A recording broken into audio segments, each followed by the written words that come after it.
The question on everyone's mind is lacrosse subscribing to cancel culture. They canceled a lot of games this week, but they will never cancel us.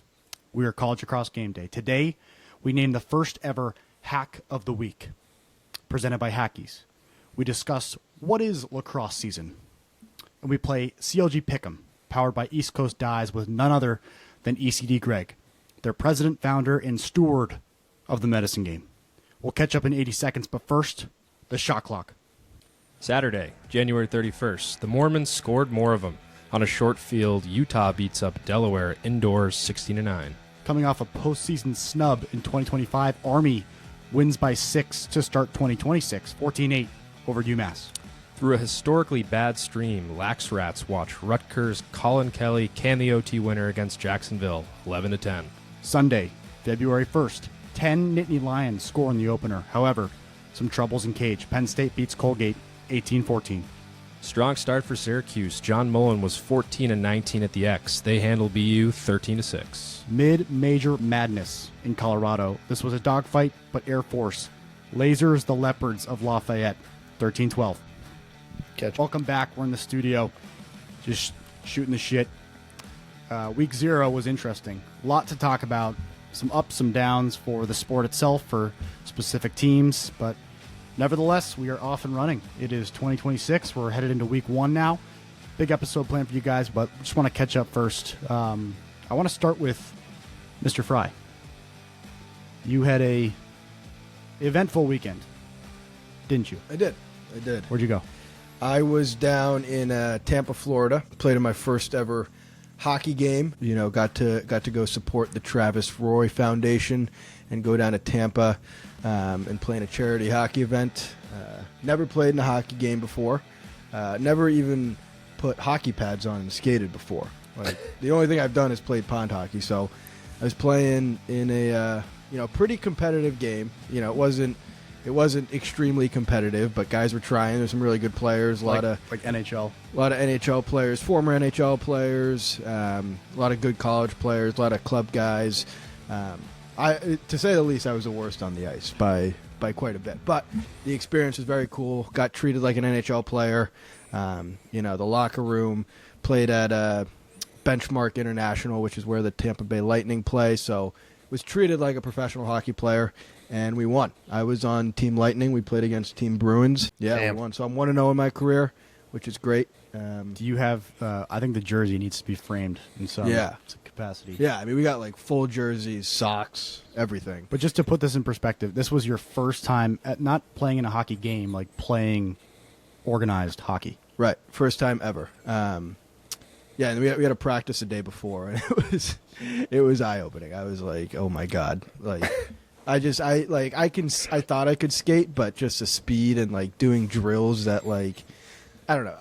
I called Dan afterwards, and I was like, imagine like never playing lacrosse before, and you go to a lacrosse practice and they start doing West Jenny, and you're like, where the hell do I go? What am I supposed to do? And you're just like running through the middle of the drill. Like, you have no idea where you're actually supposed to be. No. Right? Like, you can follow everybody, but like, you don't know what you're doing. That's what I felt like for the whole practice and the game. And then once you do figure out what you're doing, you drop the pass or you.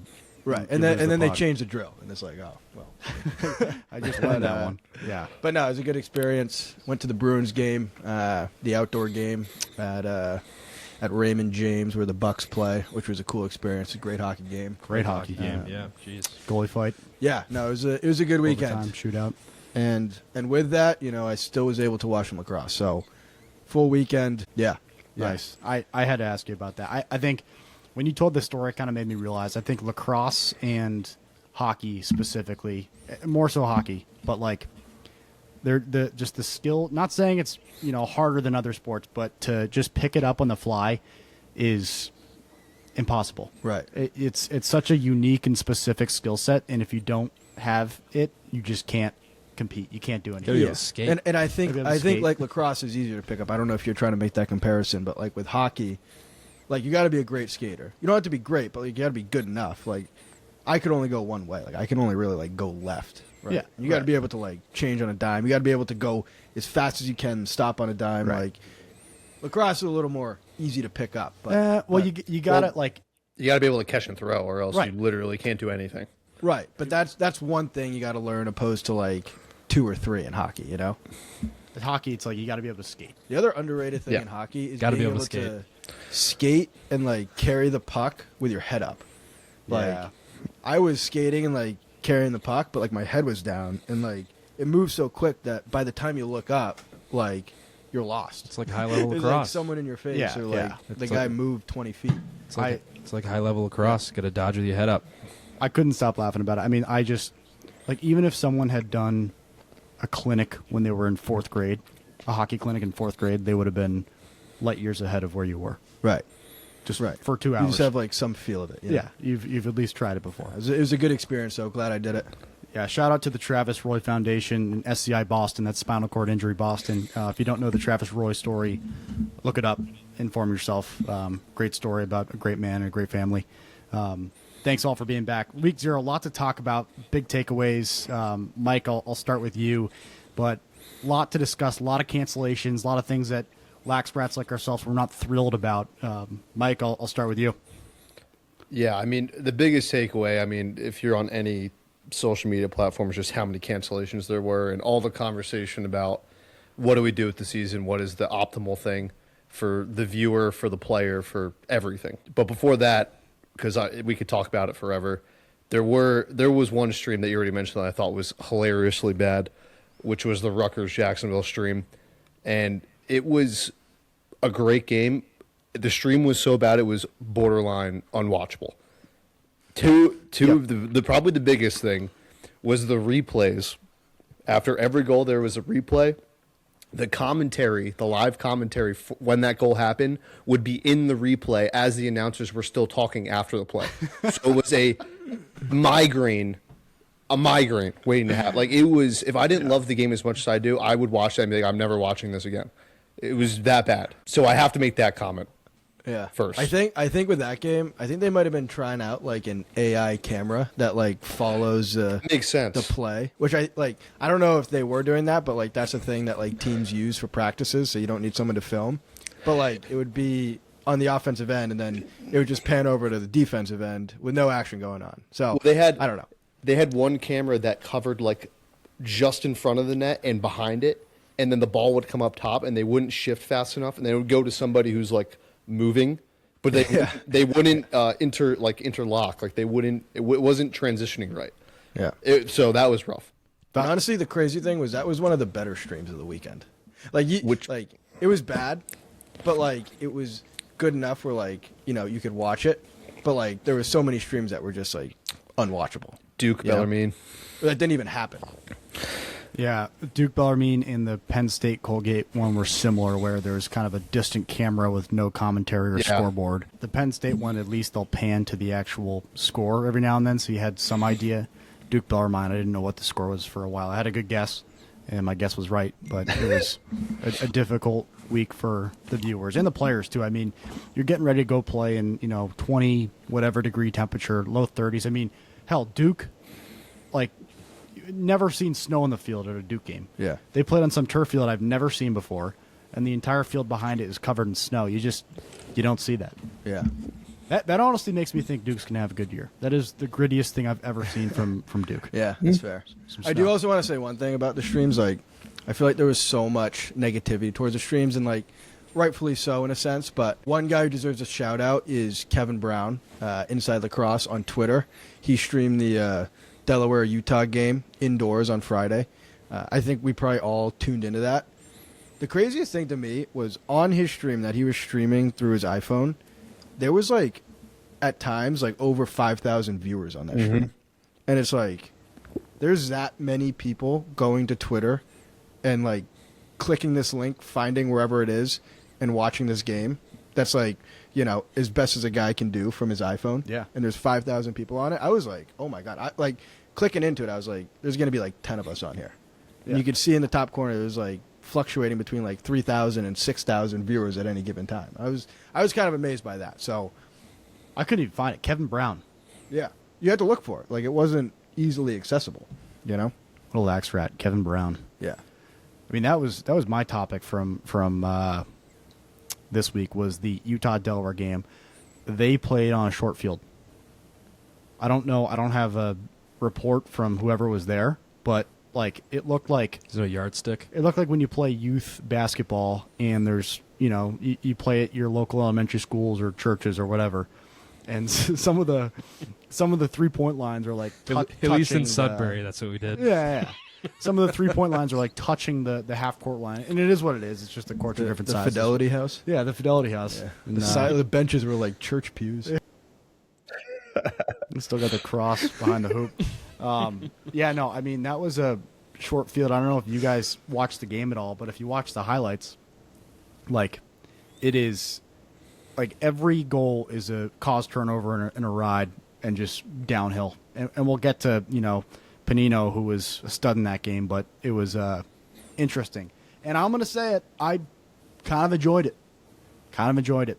When you watch a big lacrosse game and they go to clear the ball at a high level, teams are very successful at clearing, and the rides are sometimes, some teams don't take a lot of pride in riding. They just get their guys on for that defensive possession.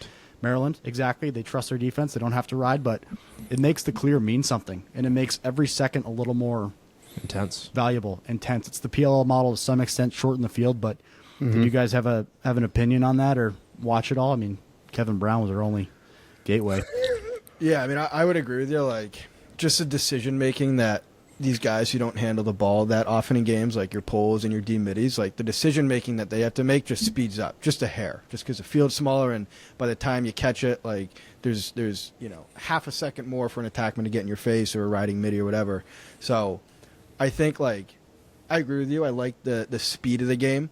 I thought it was interesting, like when there was a turnover, like if you get it down to settled 6v6 and there was a turnover, like getting it over the midline and then down to the attack was like in a second. Yeah. And Yep. they were like going. And I just felt like watching it from the angle that it was being shown at, like it felt like everything was tighter. Like the offense was almost playing like Sixes style, where like a good shots from like 8 yards, Right. not 12 yards, Yeah, that's yeah. The up and down of it was fun. What I love is the two coaches knowing that they're playing in a shortened field and they look each other in the eye and shaking like, "You good? Yep, I'm good. Let's do it." Yeah. Those are lax rats. They just want to play. They just want to compete. They're competitors. It's a long trip for Utah. Played to their favor though. They're a fast team up and down, and they won. What was the final 16-9? Something Yep, like that. 69. Yeah, good win.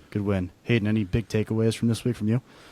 No, not really. I mean, I know it was like a crazy week, and games are getting canceled left and right. Like we were trying to deal with the pick'em, and I can't imagine what these teams are dealing with, like not knowing if you're going to play a day before the game, seeing all the other teams get canceled. But I will say, like with all of that happening, lacrosse survived, right? We still had streams to watch. We still had some great games, albeit not as many as we wished for, but we still had some great games. Week 0, typically like you don't expect a great slate week 0, and I thought that was a pretty good slate. There was some great finishes. Air Force Lafayette was a great finish. Colgate Penn State was a great game to watch. I loved watching Army UMass. I love schools adapting and going on YouTube to stream their games. Like that's what it's all about, surviving and adapting and trying your best to give fans an experience that, they can enjoy. So we'll talk about Pick'em later. So we kind of did our beta week for Pick'em. So our first week, we already wiped out the scores. We just want to see if it friggin' worked because we're making an app. We're salesmen and project managers here, but we made an app and it worked. It worked great. And Yeah. we had said before the season, there's going to be a prize for the, whoever comes in first nationally on a weekly basis. And we had I think over 150 users for that Yep. for that first week. Yep, close to 200, which was great. It was a perfect sort of test group. Who won? I don't know who won, Hayden. Who won, Hayden? Yeah, it was a good week, Sometimes CLG. you're lucky, sometimes you just know, and it's week 0, so no one really knows, but some people do. It's a good week, though. Because no one said it. CLG Hayden won. He was top of the leaderboard. I think he had 114 points out of 100 and I think it was 188 possible points because there was only 9 games to pick from. Yeah. And you got a 114. And there was one wrinkle that had happened too, is some of the games pushed. And so initially we didn't know how to handle it. I called Hayden, he was like at the bar or something. I was like, what do we do? I think we determined that giving people 2 points, no matter the spread, whatever. If it pushes, you get 2 points. Because if you pick the winner and then you didn't get the spread, you would get everything. It would just count it. And that's really not fair. So that's why you got 2 points, or that's why your points were removed. Yeah. So just think about that. And if it forward. pushes, everybody gets 2 points. Right, because you Right, got to pick. You know, you're not gaining or losing anything. Yep. Vegas is on. I'll say that. I mean, Yeah. Sure. Some that of those was lines were another good. thing. That can be a quick takeaway. Like, the lines were amazing. Like, Yeah, they're great. they all came within like one, or like at least out of our 10 games, I think like 7 of them were like right on the spread, yeah. which is crazy. I mean, Well, that it was was- That was Go the ahead, one Mike. thing, right? Historically, especially week 0, week 1, Vegas hadn't really caught up to lacrosse yet. Any Yep. lax rat really knew, like, that's Yeah. come on, easy money. Right. It's where everybody This made their money. Week 0, there really weren't that many options of games, but still, all the lines are pretty tough to pick. and especially Scary for us. especially when you're Scary. playing for free, right? When you're not gambling through the app but just playing for fun, it kind of gives you an idea. It's like maybe you should wait a couple weeks and see what people are made of before you start putting your money on it. And I feel like using our app is a way to do that, to kind of be like figure out who you want to bet on moving forward, because it's not a betting app; it's for fun. So but you get to pick against spreads, which is the fun part. yeah, Dan, definitely. I got a few more things from this weekend, a few more takeaways, if we don't mind getting into them. What? Yeah. Pick your best one, or maybe Best 2. one? Yep, best takeaway, biggest takeaway. Okay. Well, I'll do 2. One small one. The Iona Hofstra stream was absolutely hilarious. If anyone tuned into that, it was on Iona's website, and it was really no commentary. All you heard was the camera was right where all the parents were. So you literally heard lax parents the entire game. There was some guy who would yell Iona at the top of his lungs every like 5 minutes. Some dad, and it was the funniest thing I ever heard. Awesome war cry. Iona. Iona. Echo. It was the same every time too. The other one too, and I don't want to harp on it too much, but there were a lot of conversations, especially on X, about if we were to move the season, what would that look like? And there were 3 scenarios that I feel like most people came up with. Again, this probably won't happen, but one of them was you push it back 2 weeks to Valentine's Day. You still have 13 to 14 weekends to play lacrosse, and that doesn't include playing during the week. So you could still get a full season in. The other one was push it back 2 weeks and then also push the end of the season back 2 weeks. So Memorial Day weekend is now not the national championship. It could be the quarterfinal and the semifinal. The national championship is the following weekend with all D1, D2 teams, something like that. The third was Peacock's tweet, which got a lot of traction. I don't know if you guys read that. Yep. But essentially what it was is you keep the season the same time frame it is now, but for the month of February, there's 4 neutral sites every weekend. And there's 9 to 10 games each weekend, Friday, Saturday, Sunday. So you capture all of the teams. There might be one team that has a bye, but these are at different neutral sites throughout February. It's a big event. All the teams go. It satisfies everyone's schedules, and then we don't have any cancellations. And it could be really good for streaming and whatnot, ticket sales, blah, blah, blah, blah.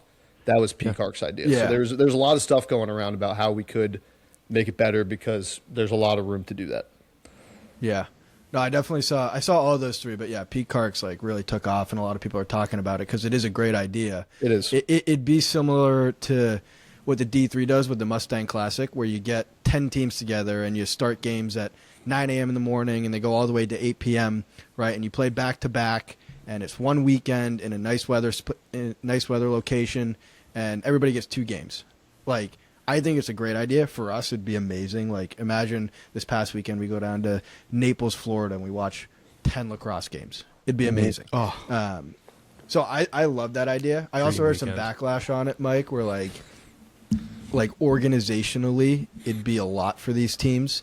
You know, like not just the teams getting there and rearranging their schedules and having to do the planning way before the season starts, but also for the athletic departments and the media people and all of that. So Sure. that was like some of the backlash I heard, but like I love the idea. I think that'd be a great way to start the lacrosse season. Very interesting. they have to call it a jamboree though. Yeah. Right. I know like college basketball crab does it. feast. They do like Yeah. invitationals. They And, do like, 6 invitationals. teams That's how they start their season. Like Yeah. the Maui one's really, like the Hawaii one's like probably one of the best. Yeah. So yeah, I mean it's Get an a big idea. ti- Other sports get a- do it. get a big title sponsor and just have them try to pay for a bunch of it. Gatorade or something. Yeah, Gatorade. Ball out. Yeah, not us. Certainly not us. Don't forget to like, follow, all that stuff. We're going to move on to Hack of the Week. Next segment is officially sponsored by Hackees. This is the Hack of the Week segment. We touched on it a bit, but popular lacrosse media does not cover the defense, right? The gritty players, the ground balls, the goalies, the takeaways, the caused turnovers. So with Hackees, we have created this segment to highlight a couple of players, poll a couple of players every week. If you don't know anything about Hackey's basically a way for people to get off of screens, get outside, make lacrosse more accessible, stylish, fun, and really get a more affordable way to get into the game. So we're big fans of these guys. You'll see more content about Hackees in the future. These 3 nominees we have pulled. One was Nico DiPonio from Utah. The second was Cullen Brown of Ohio State. And the third was Cole Cunningham of Air Force. The winner through that poll, congratulations, was Nico DiPonio. Congratulations. Nico, we were DMing back and forth. Inaugural, first ever. Complete beast. If you win this, we will be collaborating with you on Instagram, and if we can get an address, Hackees will send you some gear. So, Mike, I will let you talk about Nico briefly and what you saw. It was an excellent game from him. Absolutely. All of the Hack of the Week nominees, absolute studs. They're going to have great years. But, yeah, Nico, we don't vote on this, but you would have had my vote as well. Not only was it the first game of the season, which I think, helps a little bit as far as excitement goes. First close defenseman goal of the season. Eye-popping stats, 1 goal, 6 caused turnovers, 6 GBs. I can promise you I never did that in my career. I don't know about you, Dan. A lefty close defenseman, stays home, true of me. 46, very close to 49 is his number. Beast. But, I mean, if you watch that game through Kevin Brown's phone or the highlights, you would catch him. He was all over the field. In Utah's ride, they put him dead center and just let him run around. And he obviously has a knack for creating absolute havoc. Very athletic, go with the stick, and can score in transition, which is everything you can really ask for in that type of game plan. But I think the most important thing, too, is I don't know about you guys. I never heard of Nico prior to this year. And he's got some accolades. He's super under the radar, just like Utah is. Last year, he was 2025 ASUN Defensive Player of the Year, 2025 All ASUN First Team, 2025 All-American Honorable Mention, 2024 Inside Lacrosse Honorable Mention, All ASUN First Team in 2024, and he was on the All Freshman Team in 2023, and he's a captain this year for Utah. So, I mean, I never heard of him. Obviously, he got the spotlight in the first game of the year, and I'm glad he did because he's obviously a great player and going to have a good year and could possibly be a pro player as well if that's what he wants to do. So, congrats, Nico. Beast. You're a Hackees. You're a Hackee. You're a nail gun for sure. I got to keep the nail gun in there a little bit too. All right. Hack of the Week. Hack of the Week. Excellent. Congrats, Nico. That's going to watch Utah this year. The ASUN, man. Air Force hot start, Utah hot start, beating up on a A10 and a Patriot League team, respectively. Hot start for the ASUN. Nico, we'll be watching you all year long. And hacks, keep hacking. And maybe you'll be the Hack of the Week.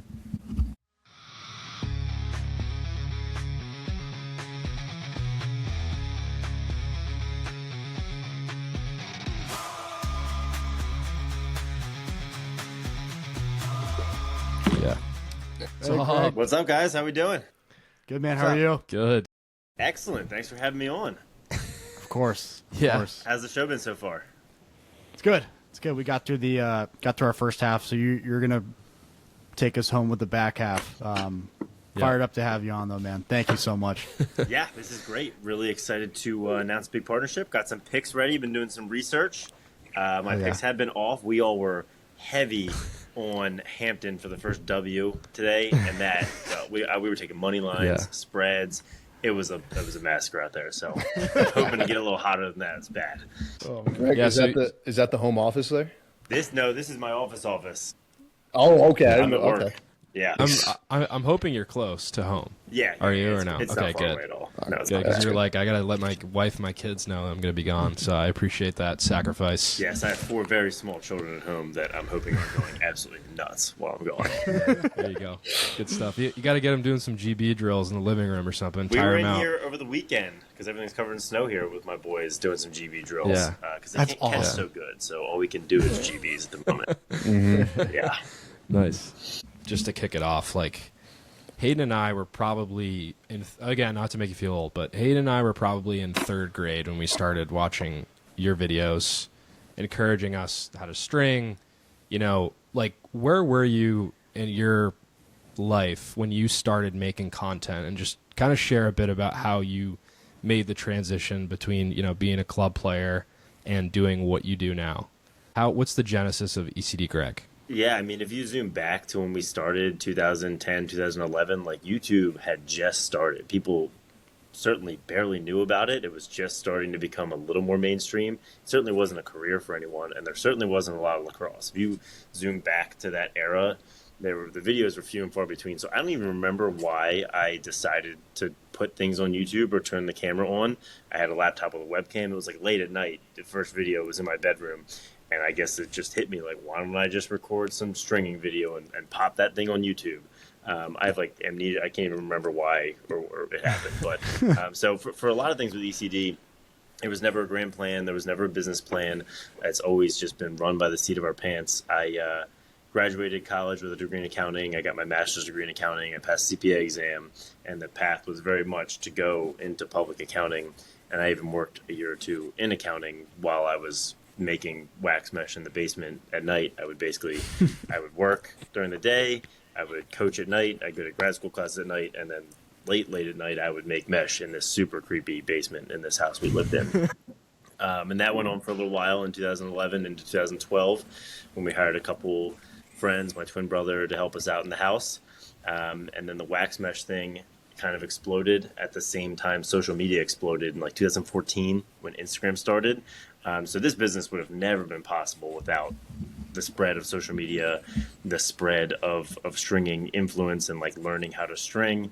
That was all very pivotal. So it was like this happenstance of all these things converging all at the same time and just somewhat being in the right place at the right time. So then we grew it, shafts, heads, all this stuff, more media, but still trying to keep that like startup grassroots feel to it, even though it's been 15 years. Yeah. There's one video in particular that's just like ingrained in my mind is, I think it was like one of your early videos when you like dyed like a checkered head, and it was like, I don't know, it was like white and blue. I think it was like an Evo or something, and you strung it up, and that was like one of the first like heads, like really well done dyed heads I've ever seen, and also like really well strung heads that I've ever seen. It was like, whoa, like I didn't even know a lacrosse stick could look like that. And that was like, for me, that was the start of like when I started stringing and like trying to learn how to do it. And I don't know, it's pretty amazing to see what like you went from like back then just making YouTube videos to having, you know, arguably the top lacrosse line in the industry. Yeah, I remember that video. That head broke, and I threw it away. And I wish I had it. I had a replica done on one of our mirages we made. But Really? yeah, again, it was just like there's this desire for knowledge about the lacrosse stick since it is so customizable and specific. Like this stuff doesn't happen, sure, in baseball and football. There's like cleat reviewers and baseball bat reviewers, but there's no way to customize those things. So this extremely niche seeming product just appeals to so many because the stick is so personal. It's a hobby for a lot of people, even if they're not that into it. And it's a complex piece of sporting equipment, if not the most complex piece of sporting equipment, that it requires tons of parent knowledge in new areas like Texas, like California. Like imagine being a parent who didn't play lacrosse, trying to take your kid through like putting a stick together. Like it's really hard to do. So it's this combination of education and entertainment that I think really worked for us. And there are so many different people who I think through just watching you growing up have created their own sort of like stringing empires, right? There's people popping up all the time. It's on our feeds. Like, does that make you feel good seeing all of that and seeing people's unique twists? Like, are you aware that you sort of started this, regime of independent stringers? Yeah, I mean, it was like thousands of string accounts, and I try to follow a lot of them, but there's literally 10 new ones every single day. And so I encourage like kids come to me and they're like, what can I do to like start a lacrosse business? Like, start a stringing company in your town, string for your 20 people around you, and get that. Like, you can get that to 20, 30, 40, 50, 100 people easily. That's a little business, and you put that on your resume, you start your own business, and it's just the easiest way to start. And I tell people, starting local, everyone wants to get online. Like, and when I started, it was local. I put listings on Craigslist, and people came to the house and dropped their stuff off in 2011. I'll never forget. Craigslist. This dad found us on Craigslist or Facebook, dropped his kid off at the house, and just left. And this kid was here for like 2 hours, and I'm like teaching him how to string. It was like, at some point, like, is this dad going to come back and get this kid? And why did he leave him with this random 22-year-old? Like, no background information. It was crazy. Yeah. But yeah, and then those kids go and they like create this little community, in their local area with their friends. It's such a, you bring up a good point in the just custom, like what stringing lacrosse sticks is to lacrosse and how unique it is from a sports perspective. I can't compare it to anything. I think you said football cleats. I really can't think of anything. Like maybe like a baseball glove. I think you got to string those to some extent. Maybe there's comparisons I'm trying to think of right tape. now. I mean, there just isn't a lot. Yeah. And there's nothing that's really like as important as the stringing of a lacrosse stick. No. Like, we all coach youth lacrosse, and every time you get a new kid to sign up, right? Like, they buy, the cheapest stick that they can find, and the second it rains, the thing bags out and they can't throw, and then they hate lacrosse because their stick doesn't work, right? And like, I know for us, like when you get your first really well-strung stick, it's like, wow, this makes a huge difference. But the reality is there's so many kids who are just beginning and just don't really know any better that they're not getting great products, and it's really like limiting the growth of the game. Like, I've seen a handful of kids just not like lacrosse, and I can tell a big reason of that is because their stick doesn't throw. And like every time they want to catch, the ball pops out, or their pocket is bagged and they just throw it right into the ground, and there's just like nothing you can really do unless you go and restring it. So I know that like one of the great things that you do is like you or ECD is kind of like rolled out this line of starter sticks that are good to go right off the rack. Like, was that kind of a priority for you, or like how did that kind of come to be? Yeah, that's where we thought we could fit in well with that low end niche, because we didn't want to just make another junky stick.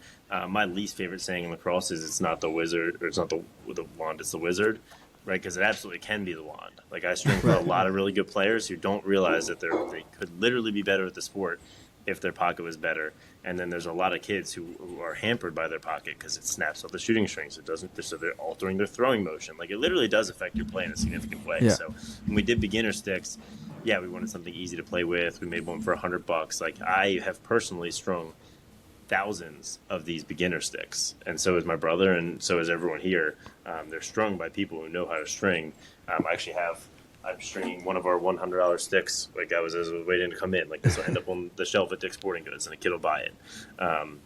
It's the idea that you can now go into a big box store and get a head that was strung by somebody who knows what they're doing, rather than somebody in China, is kind of nice.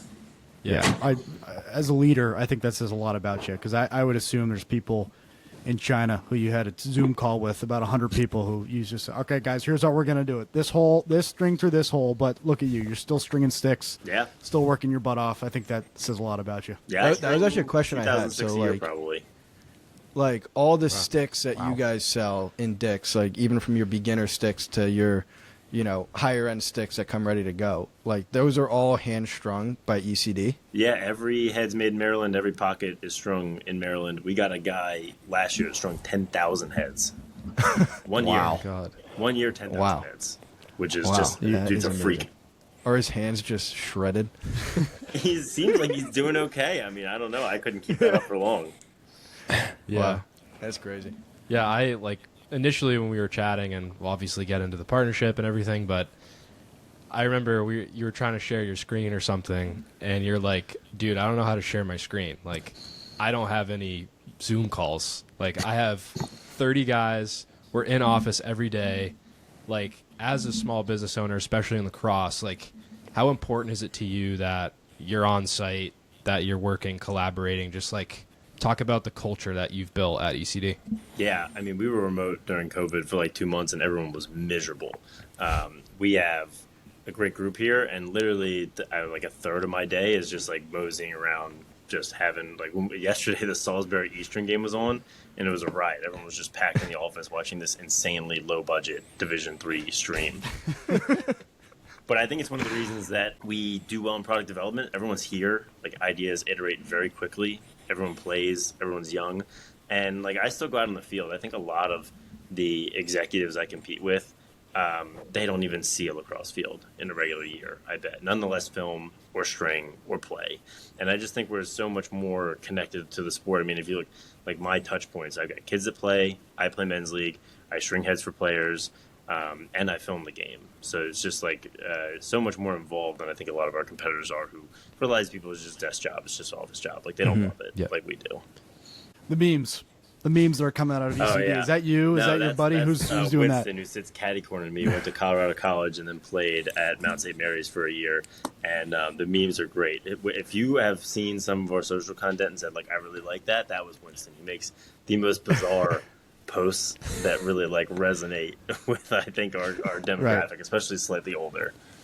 Yeah. No, he's crushing it then. I just, like, your brand specifically, I think, we talked about your organization, your culture, but you specifically, when it's College Lacrosse Saturday in lacrosse season, like you're posting what games are on, you're talking about streams, you do so much just on game day to be like, guys, it's happening. Let's go watch it, go see the games.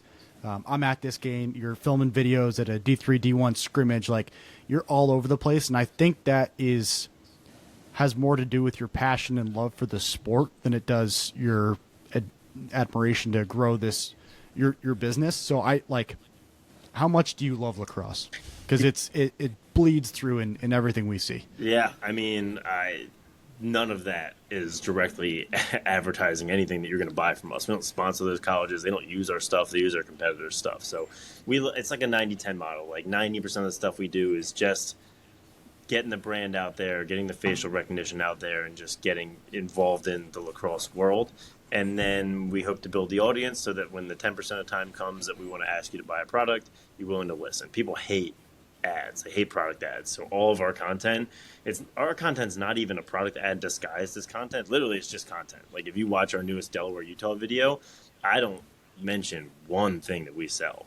I don't even show one thing we sell. But those people then subscribe, they follow us, they like the brand, they trust it, and then when it's time to buy some stuff, they, maybe come back to the crab logo, maybe they don't, maybe they're just a fan, and we're okay with that too. But it's kind of the trade-off. I think some of the older people in their industry have that old school vibe, like you got to beat people over the head with their selling points, and that's just not the case anymore, I don't think. Yeah. You guys have any Lax Rack questions before we dive into pick 'em? I know it's late, and Greg, we appreciate you being on. You got 4 kids, you told us, and it's almost 8 p.m., so I want to be cautious of your time. No, this is great. What's your men's league career like right now? Are you playing like once a week? Is it like super competitive, or like how's your game right now? Yeah, we play late on Mondays, like 9 o'clock on Mondays. Perfect. I'm playing in Masters. That's 28 plus, which sounds old, but then I look in the mirror. I'm like, I'm 36. I'm literally the oldest dude on the field. But I don't feel 36.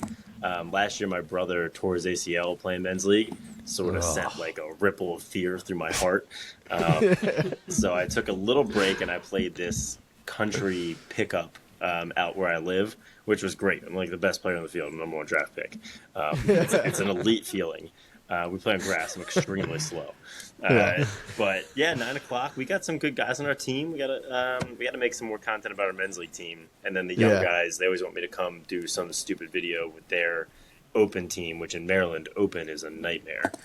Basically, in the summer run of the who's who of Division I lacrosse, so I avoid that at all costs. I guess on that, like I know you have that like little turf area in your office that you guys make a ton of content on. Like, are you playing every day? Like, do you think you've gotten better, like since that's been in your office, or like since college or whatnot? That's a good question. I mean, I've definitely gotten better since college. I was undeveloped and small and young. I only turned 21 my senior year in college. I graduated at 21. So I've gotten like more physically developed since then and can shoot the ball better. But like that in there is like its own separate paradigm. Like on the turf, I like sting corners, and I feel like I don't miss. And then I'll go to a game and shoot and literally miss the goal by 5 feet. Like I've never done that one time. I take thousands of reps a year. I think because it's just small and confined, you have no feel for like the whole rest of the field. It's like a simulation. So stuff happens in there that I've never done on the field. So, I mean, I probably just handle the lacrosse stick more than most people my age. So, for that reason, I have decent stick skills, and I'm not in horrible shape. Yeah. For a 36-year-old dad of 4. Yeah, it's pretty impressive. Yeah. Well, do we want to dive into games or? Well, that's it. I mean, should we announce the partnership? Yeah, maybe. Yeah, I mean, we're really excited this year to sponsor the Pick'em and the eventual bracket challenge. I love a Pick'em, and when the guys told me they had this nice website set up for a Pick'em, it looks fantastic. So every week we're going to give away a prize and promote the Pick'em. We'll give away a season prize too. We have to tune into our social on College Lacrose Gameday, see what the prize is for that week, and then whoever our top points earner for that week is going to get the prize. So week 1, we had to pull out a good one. This is my office. This is my prized monochromatic seafoam green, never released ion. I will put a medallion in there with the solid color mesh. So this is a gem. You haven't seen solid color mesh in a while. So this is going to go to our week 1 winner. It's a kind of a week 0 letdown. So week 1 we're going big. I have made most of my picks, and again I was ice cold earlier part of the week. So hopefully I can dial it up a little bit. What a gift! Yes, unreleased. Yes, the seafoam green did not come out. Wow. Yes. That is beautiful. Seafoam green. It's actually got glitter in it. You won't be able to pick it up on the stream, I don't think. But it's got a little shine to so it. you were sprinkling the glitter in while you made it, or you what? just sort of like toss a little at them. Yeah. No, we're really excited to work with you, obviously, and going to be putting a lot of content out. We just believe that there is a void within college lacrosse right now in terms of just gamifying it properly. Having something that you can invite your coworkers, your teammates, your coaches. I think we just aligned that, it's something that we could go and attack together, and then obviously, create a community around the podcast, get more exposure to us, and then obviously, we can make content to support you and your brand just because we're big believers. So, Dan, I'll let you sort of pioneer this, and let's get into it. Oh yeah, that's a great introduction to the partnership. One more thing, if you're like my mom and dad, listen to this maybe later down the line, you can start playing Pick'em whenever. You don't have to be in from the get-go. You'll see a leaderboard and points are going to stack up over the season, but you can start playing whenever with a chance to win a prize. Start a league with your friends, with whoever. Make a pool. Maybe you can fill in the blanks there. Pool with your friends. There can be some prizes. There can be some, you can have fun with this. A little punishment, last place punishment. Yes, classic. We have classic. a whole series called Punishment Picks on YouTube you can take inspiration from for your punishments. We'll have to check that out. Eat dog food like cereal with milk. So, not yet. Started out there. I do that every morning. Not as bad as you think. All right, Greg, we're going to start with you, man. We're going through 10 games here. So how it works, I'll explain it again, explain it last week. 10 games. That's what shows up in the Pick'em app. So you have to pick the outright winner and the winner against the spread in each of these games. If you pick the correct winner, that is 5 points. If you pick the correct winner against the spread, that is 10 points. If you get both of them right for a specific game, you get 2 bonus points. So the maximum number of points you can get in a week is 195. It's really easy. We're about to do it right now, show you exactly how it works. We're going to go round table with Greg, Hayden, and Mike on these games. But Greg, we're going to start with you Friday. We have Utah at Duke. Duke is a 6-goal favorite. This game's at 5 p.m. Who do you got? I love a Friday night game. I love when the games get spread out. I'm dialed into a Friday night game. I'm going to go with Duke in this one. The tough thing about those throwaway games, those tune-up games, you get almost no information about the team. So Duke blew Bellarmine out, obviously. I think everyone thought that was going to happen. But I think they're kind of missing a lot of that star power. They returned Sloat, they returned Johnston. They have a guy I really like, Matt Christmas, who went to high school locally here at McDonough and Georgetown Prep at Pole. But I do find that sometimes these teams without the superstars, without the named players, kind of end up doing better. It just spreads the love a little bit. They got a couple freshmen, a couple transfers. Thomas Menke, lefty from UVA. I filmed him some through his career. So I think they'll take care of Utah. Utah did beat Delaware, but I didn't think they looked super strong. They're weak at the face-off X. And they've got some guys, but I think not as much depth. So I think Duke will match up well with them defensively and sort of shut those top two guys down, which like Utah is a pretty heavy top two scoring offense. So I'm going to take Duke, and I'm going to take the cover. 6 is a lot. I think Vegas usually nails these when it's up that high, but I'm going to take it. We got double Duke for the first game from Greg. Double Duke. Mike, Fairfield at Lehigh. This one's on Saturday, 11 a.m. game, so you're going to be able to tune in for an hour uninterrupted. Oh, yeah. Yeah. It's Go one ahead. and a half. It's 1.5 Fairfield. Thank you. Yep. This one, Vegas, like we said earlier, is really, really getting great with these lines. It's a toss-up. It's These 1.5 for a mid-majors are reason. so hard. So, I mean, this is a complete. When I saw that I was doing this game, I was like, I have no freaking idea, especially in week 0. I have not seen either of these teams. I'm going to pick Fairfield to win, mainly because I think that they're a contender for America's team this year, just like they were last year. But I'm going to hedge my bet here and take Lehigh plus 1.5. So, either way, That's I a think I'm narrow going to get some split, points. my friend. It's quite. It's a tight It's needle. quite narrow. And that's really all. Besides that, I think that there could be a good matchup in this game. Luke Breslin of Lehigh, a lot of Scott Cole comparisons against our boy Julian Radicic of Fairfield. Probably will cover him, would be my guess. So a matchup to look at in this game. But yeah, I'm going Fairfield win, Lehigh to cover. Love it. Love it. Hayden, next one. We got Michigan, 5.5 goal favorite at Marquette. This game's at noon. Yeah, good game here. Greg, I kind of agree with you. Like, these first week kind of throwaway games are tough to really get a gauge on either team. Michigan beat up on Mercyhurst last week. I think they won 24-2. I think the story with Michigan going into the season was like, who's going to be their guy on offense, who's going to score the goals. Luke Shanahan got the start, a freshman attackman. He's the brother of Timmy Shanahan, who plays for BU, who was the Patriot League Rookie of the Year last year. Michigan is young, and they're I don't know if they're going to rely on Shanahan, but I did like what I saw against Mercyhurst. They have a lot of guys who can score. They're athletic.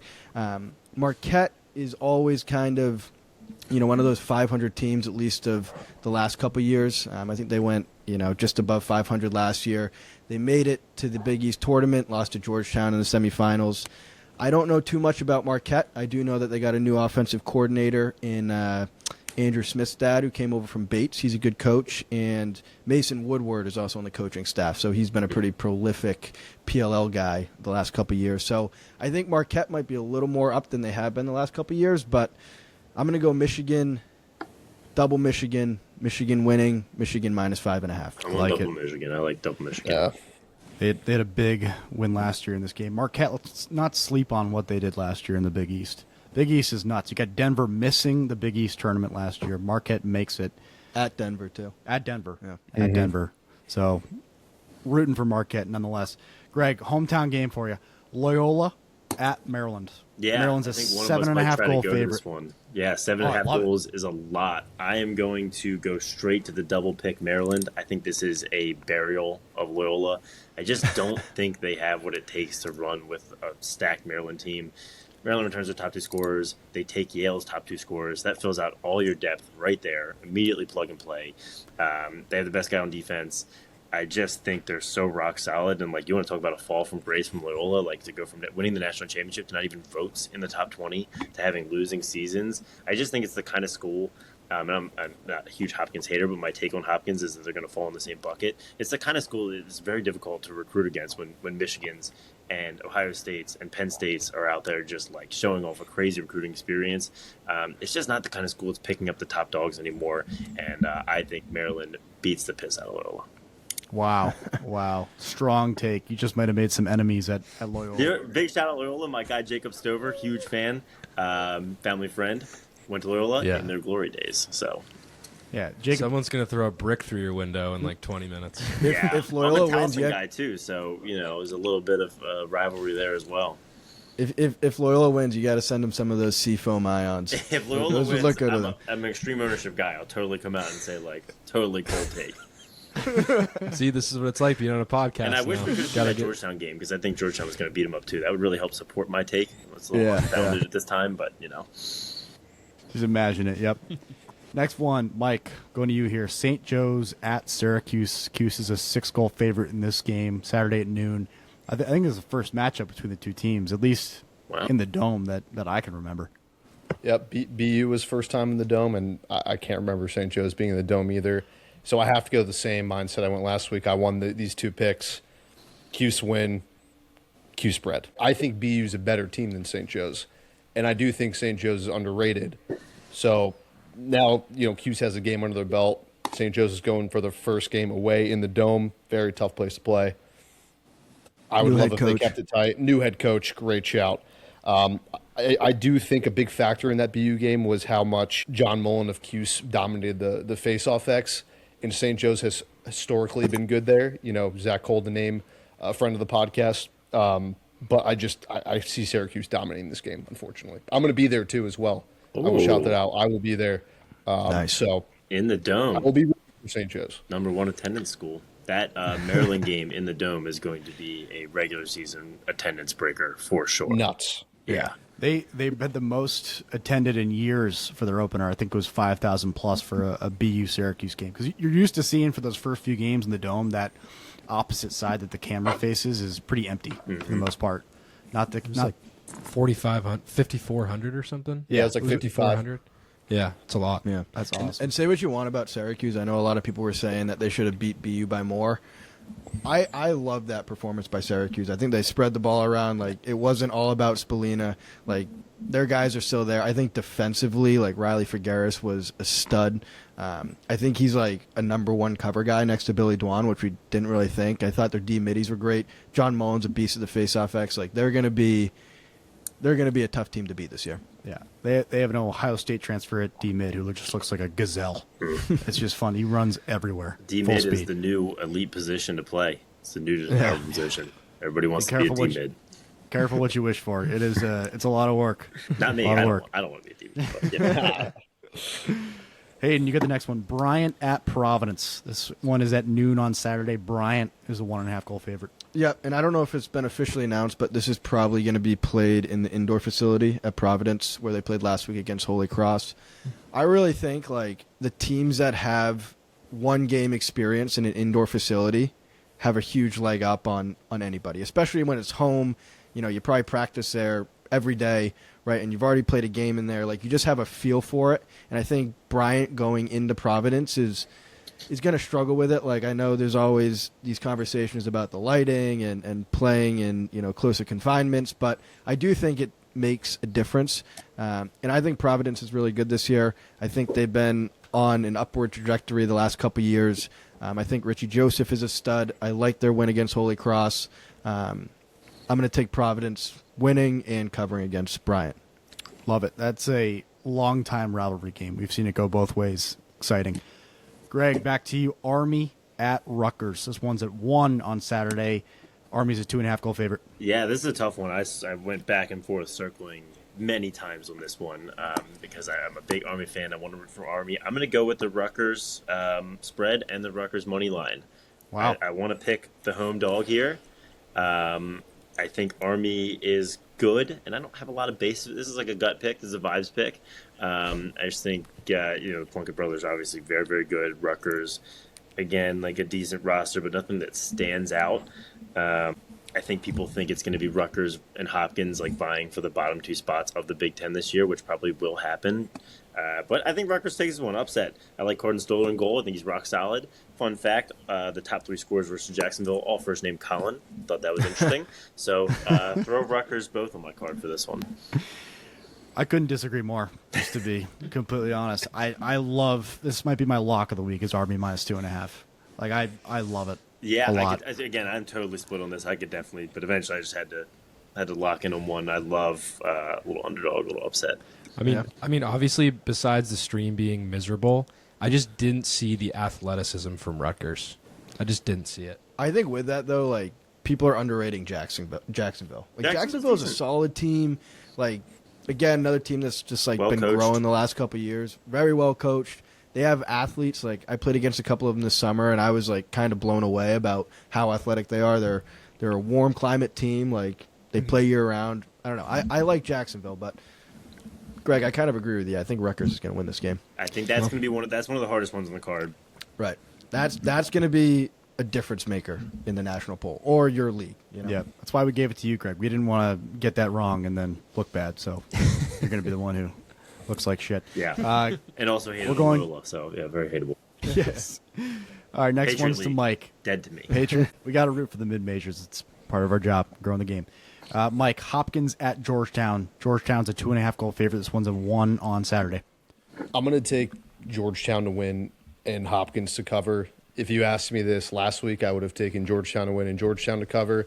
But I can't just completely forget that Hopkins absolutely smacked Bobby Moe around. And I don't care what you say about the NEC. Bobby Moe is a solid team. They will do fine. They're going to have a decent year. They're not a bad team. So, yeah, I mean, Hopkins looked really good. Again, my dad thinks Georgetown's going to win the national championship. I'm going to keep saying that all year. And I think they're a really good team, too, especially on defense. I mean, it's going to be a lot different for Hopkins playing that Georgetown defense, Ty Banks, and the whole crew. I think Georgetown wins, but just 2.5 goals scares me. So I'm just going to hedge here, too, and stick with that. It's when you're playing this game, it's easy to, like, when there's a pick'em, and I consider like a 2.5 goal spread like a pick'em. It's kind of like you want to pick, like, I'm going to take the underdog in a lot of those situations and just root for a 1-goal game. I don't know. Overtime. That's just, yeah, right. Yeah. And just hope it comes down to the wire and I get it right just based off of that. And then picking the winner. I mean, that's the good part about this game. If you get the spread right, you get 10 points. If you get the winner right, it's just 5 because, you know, I think most people would obviously pick our next game, Penn State, to beat Villanova. But I don't know, just the beauty of it. Villanova at Penn State, Hayden. Penn State's a 5-goal favorite. This one's a 1 on Saturday. Yeah, again, this will probably, I think this has been announced that this is going to be played inside, same location that Penn State played Colgate last week. I don't know, Greg, have you been to the Penn State facility? I Have you have ever been not. to Penn State? It's, Mike, I don't know if you were there. Mike's reconnecting right now. It's one of the best indoor lacrosse facilities that you can play at. It is 100 yards of bleachers. They have a screen inside of the dome, like between the benches. There's like a mini jumbotron kind of situation going on. I played my first ever college lacrosse game in there, and since then it's only gotten better. They made it an awesome experience for everyone.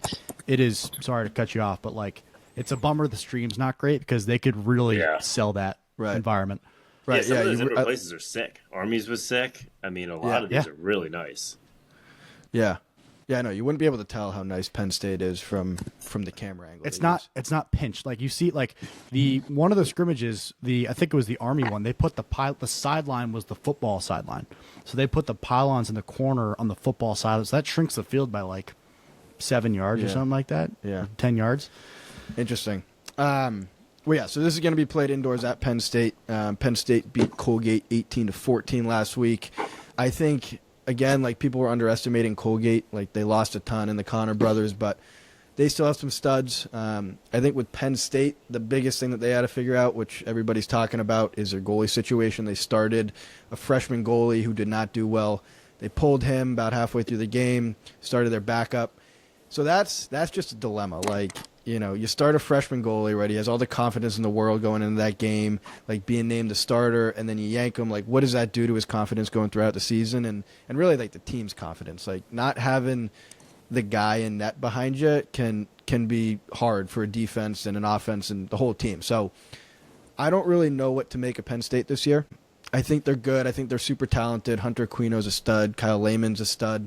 They have the guys. I think they just got to put it together. Villanova is a team, you know, similar to Marquette, where they've been just around 500 the last couple of years. You know, it's interesting because Villanova is a good school, right? Kids want to go there. They just really haven't had great teams in the past. They do bring back a couple guys. I'm want to say that Villanova is another like America's team this year and like a team that's going to break out and really take a step forward. I just don't know if I see it, but I do like them covering against Penn State. I think Penn State wins, but I think Villanova makes it close.